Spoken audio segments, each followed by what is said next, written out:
Let's talk. Giles Brown. We are joined by the team, two of the members of the dynamic team at Spence Clarke. A man who says procrastination is not your friend. That's correct. That's correct.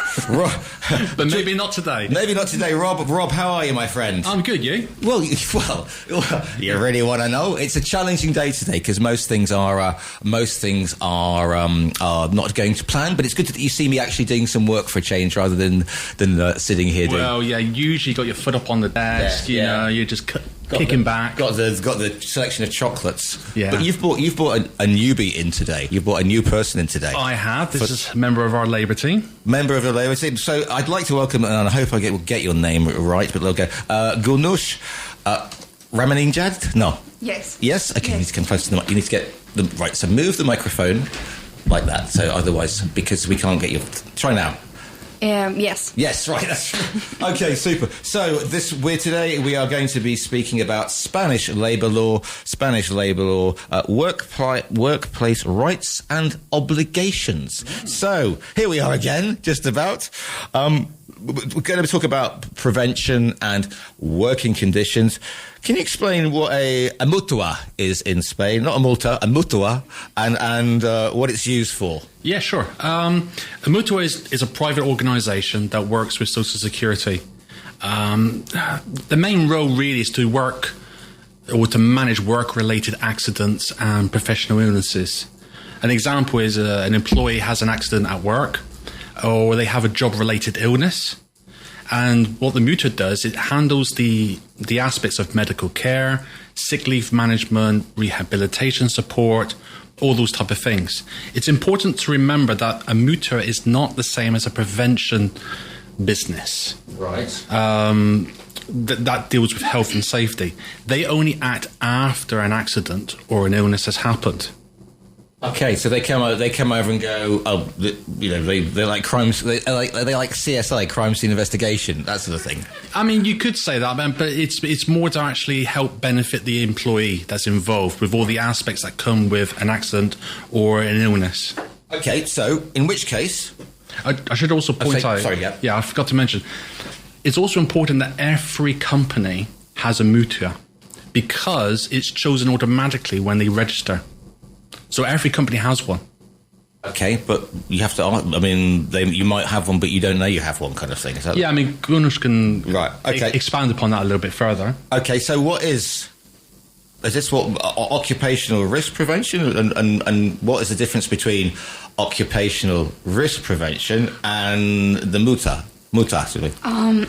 Actually, there are two different concepts. Yeah. Occupational risk prevention is an external service, and it is about avoiding accidents before they happen. And the law requires companies to identify possible risks in the workplace, such as dangerous equipment, poor conditions, stress, or heavy workloads, and then take measures to reduce or eliminate those risks. While the mutua only acts after something has already happened. So, in simple terms, prevention is about stopping problems before they appear, and the mutua is about dealing with the consequences when something goes wrong. I'm just loving that whole thing about stress. Heavy workloads, etc. Yes, I should be speaking to our mutua after this show. So especially today. I mean, you couldn't have picked a better day to do this one exactly. So why is? I mean, it sounds like a simple question, doesn't it? But why is risk prevention so important to Spanish companies? The simple aspect to all this is that the main objective of risk prevention is to protect employees and workers' health and safety, and that every company has a legal duty to ensure that their employees work in a safe environment, and that in companies must provide training, safety equipment, emergency plans, and regular risk assessments. It's important to remember that it's not just about physical accidents. Right. There are other risks associated with the work environment. Classic example, you just mentioned it, stress. Yeah. bad working conditions, environmental factors. These all affect or have the potential to affect an employee's long-term health. So that's pretty much why risk prevention is there, is to identify those and to help manage them. Right. So it's not the obvious one, like I'm working on a construction site and they want me to go up 15 Well, foot. it's that. Yeah. But it's everything else that's associated with it. You know, it's like, are you asked to carry heavy loads on a regular basis? Are you asked to actually work long hours or outside your normal working hours? Or are you asked to work in challenging environments?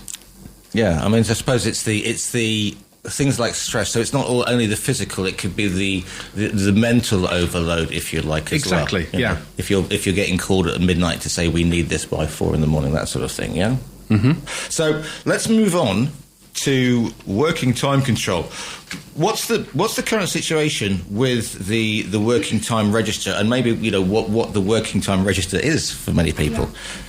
At the moment, companies in Spain must record the daily working hours of all the employees, and this rule has been enforced since 2019.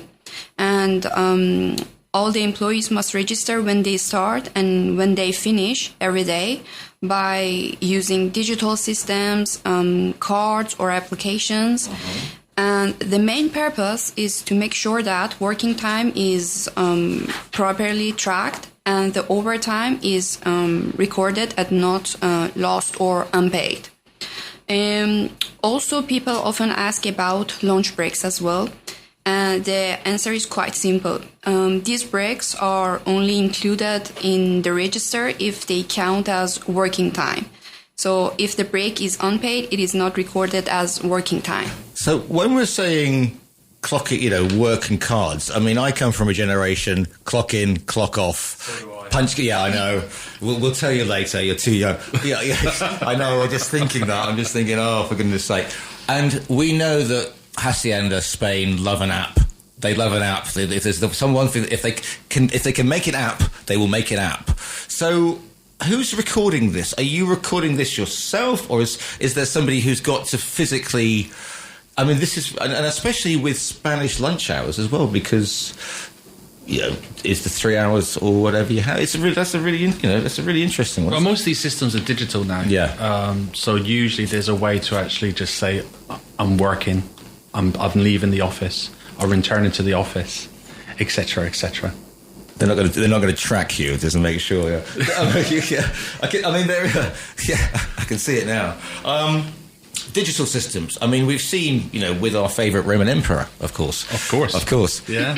Augustus Veritas. Veritas. Yeah. I mean, we've seen that. So Spain is becoming more. It's a very interesting period to be working because it's from what it was even 10 years ago, from a paper-based system. Spain is becoming much more digital. So there's talk even of a more digital system as it relates to this. So what else could change in the future? Well, this is all a drive towards digitization regardless across the whole of Europe. So, like you said, if there's going to be an app that can be made, it's going to happen because this is the progress that the EU wants. But in terms of this particular system, it's just purely more digital and standardizing the system. And that companies will have to use approved digital tools. Like you said, it's to replace the old paper tools, the old spreadsheets. This is the direction that we're moving in. And the reason behind it is that digital systems provide a more secure environment.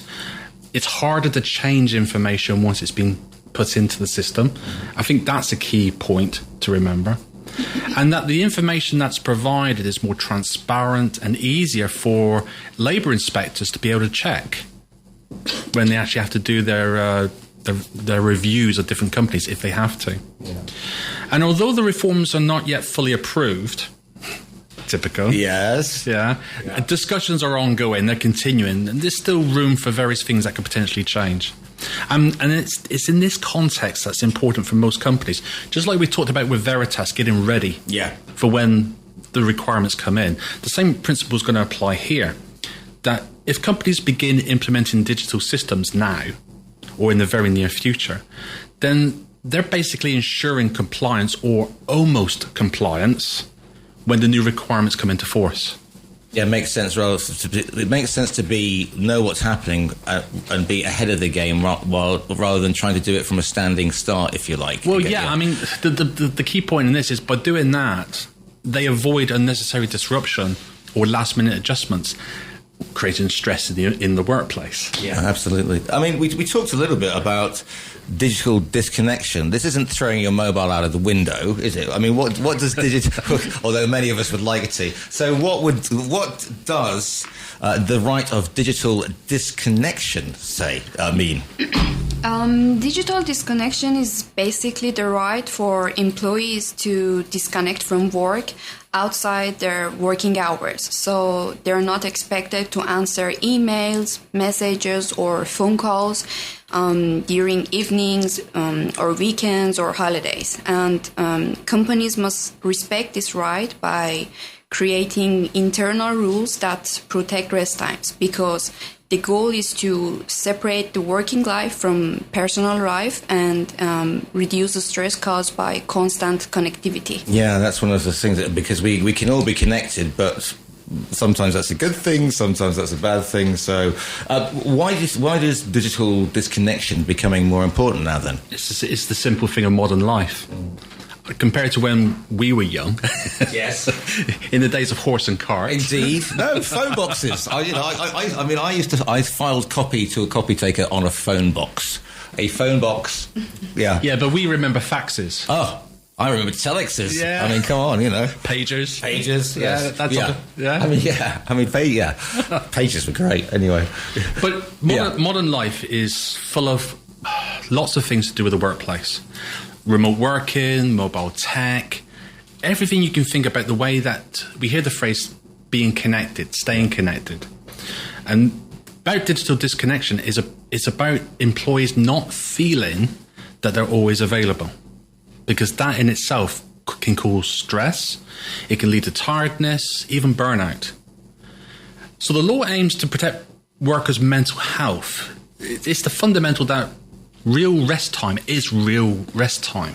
Yeah. And you actually benefit from that downtime that you need. So you're not interrupted by any work demands. You're not interrupted by emails at 7 a.m. in the morning that you have to answer. Yeah? Yeah. So, I mean, and there's another example of all this. You may have heard the phrase notification fatigue. No, I haven't. But please explain. Haven't heard about it? No, I haven't. So please explain to me, my friend, what notification. You know how your phone pings and buzzes, and with all the different apps that you have on your phone, you're constantly getting this barrage of pings, everything, and you get to the point in the day where you want to throw your phone away. Because digital disconnection. Yeah, you want digital disconnection because of all these notifications. And what they're saying now is that a lot of people don't read their notifications because they're tired of constant. Yeah.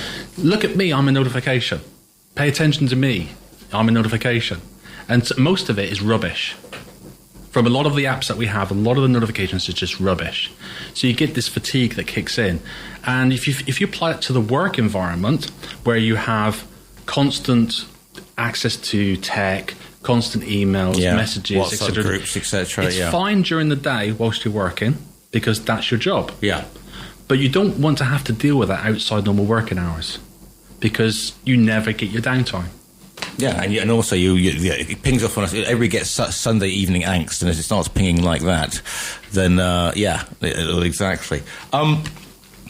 What happens then when an employee is a teleworker? And what are with regard to everything how does that transfer to people who work as teleworkers? Actually, teleworking doesn't change the legal obligations at all. Because all employees working from home still have exactly the same rights as those in the office. So companies must still keep the working time register, the pay register, data protection rules, and anti-harassment protocols in the same way as in the office. But they may need to adapt how they apply them. For example, by using digital systems and online tools. And And also it is making sure that the remote workers are properly informed and trained, because they have exactly the same rights and duties as office-based workers. Now, this is an interesting one. because I'm just thinking, because if you're working, and lots of people take the opportunity to work from home because of that thing that happened a few years, which we don't talk about anymore, but the same law to protect workers' rights. Are we talking about mutua as well then? So if you spill your coffee on your lap and you burn your knee, that's a mutua thing. I mean, am I completely crazy, more crazy than normal? Don't look at me like that, please. But I'm saying I get the thing about protecting. So therefore, you can't be harassed. You even if you're working from home, it doesn't mean that you're working from home, so you're available from 6 in the morning. I mean, that's an interesting one, isn't it? Mm. Okay, well, I just thought so. Well, I just think that's an interesting. Accidents whilst you're working. Yeah. Even if you're teleworking, then if you have an accident in your home whilst you're teleworking, it's the same as the principle as if you're driving to work. Fair, yeah. Honestly, yeah, fair enough. But just because you're at home doesn't mean you're still working for the company. Therefore, the same protocols exist even if you're working in your pajamas. Exactly. Right. Got you. Okay. Data protection, buzzword. What is it? We've all done the courses. What does it mean in the workplace then? The simple answer to that is that companies must handle personal and professional information in a safe and legal way. That's the bottom line. Yeah, and especially when it comes to anything to do with employees, they've got to ensure that the employee's data, their contracts, internal documents are not misused or shared without permission. They must use secure systems, limit access to sensitive info, provide training so workers can manage the data correctly and avoid leaks and misuse.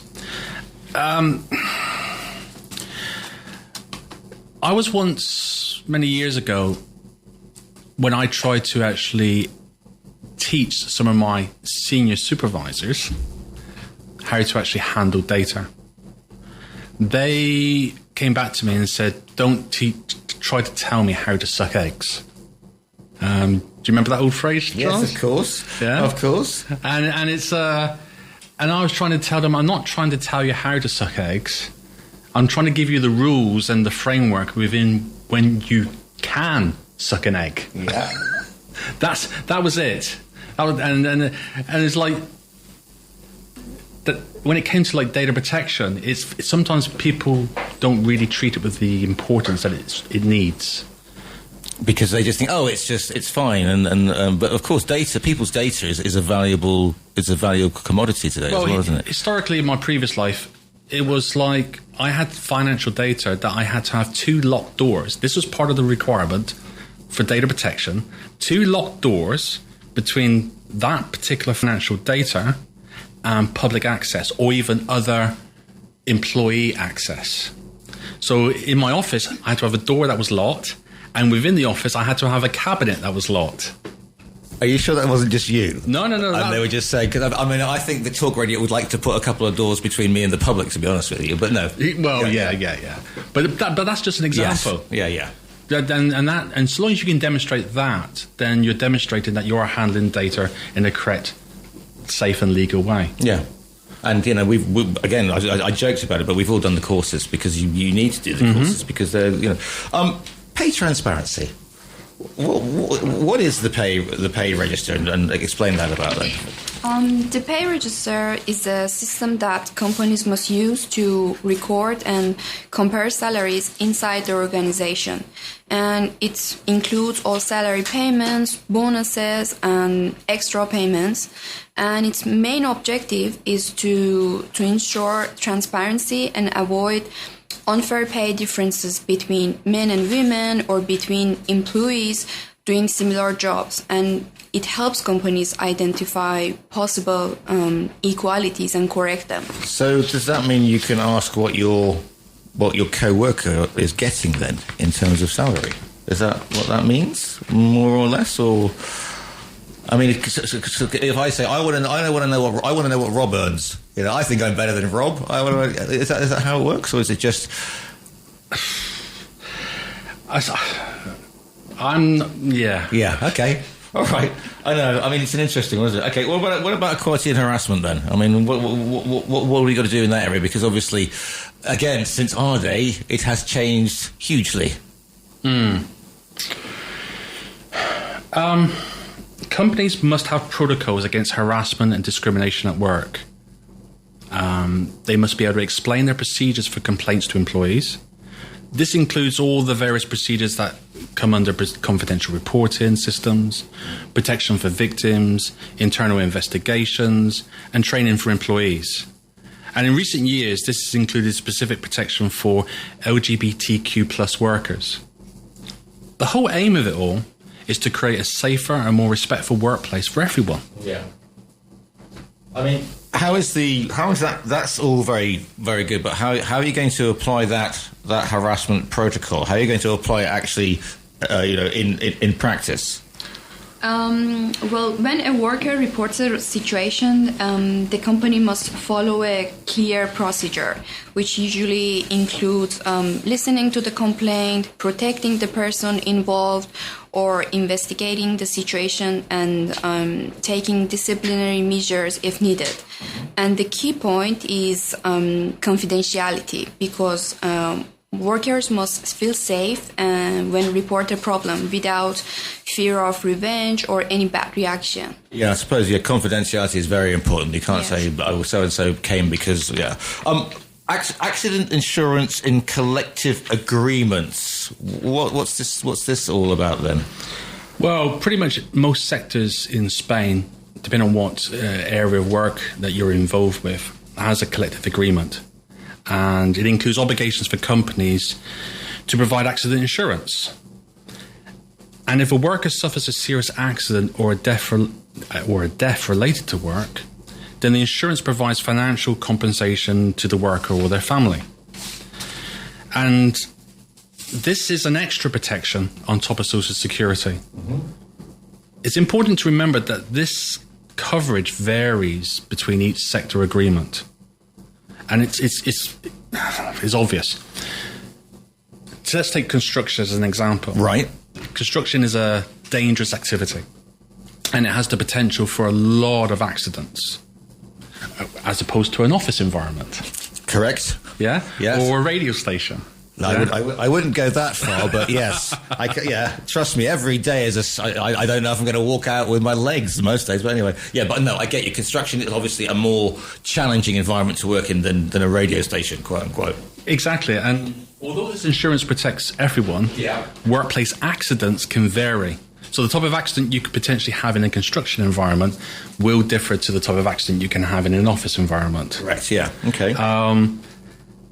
And listen, my previous life in construction, health and safety was paramount. It was the number one consideration for every meeting, every discussion, always. And it's because it was a dangerous environment, and people did die each year in that industry. And part of my remit as an accountant, would you believe, was doing health and safety visits onto the sites to identify whether things were being adhered to the rules.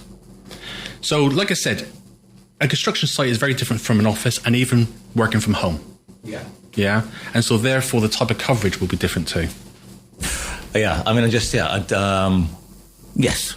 I get that. I'm just thinking about falling over the cat. But anyway, that's the most dangerous thing here, But the thing is, it's on top of the Social Security payment. So if something does happen, it's not amalgamated. You would get your Social Security payment, and there would be this as well because of the accident had been suffered at work.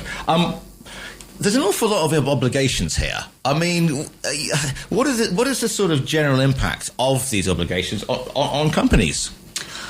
For companies, all these rules mean more organization and more responsibility, because they must manage everything, work time records, prevention system, equality plans, pay register, and also invest in digital tools and training. But at the same time, these measures can create safer and more transparent workplace. which is a positive thing for both the employer and employees in the long term. Yes, well, yeah, but there's a lot of, Spain, like most of Europe, is coming into the 21st century, in seventh gear.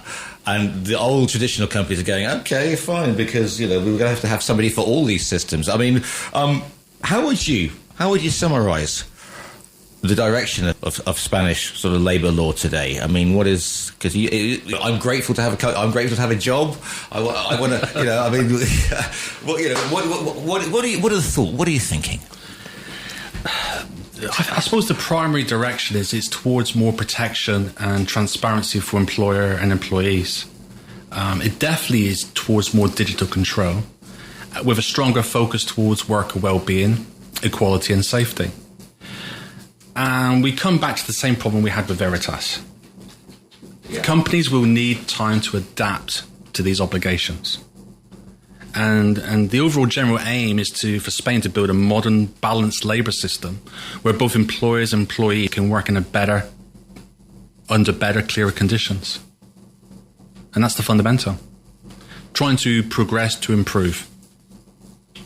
If people want to find out more information, obviously get some expert advice before you try and go and do it all yourself, by doing YouTube videos or whatever. So, I mean, obviously you have our friends at Spence Clarke are up to speed, up to date with this. So, what's the first point of contact should be? Well, you can either check our website out, which is www.spenceclarke.com.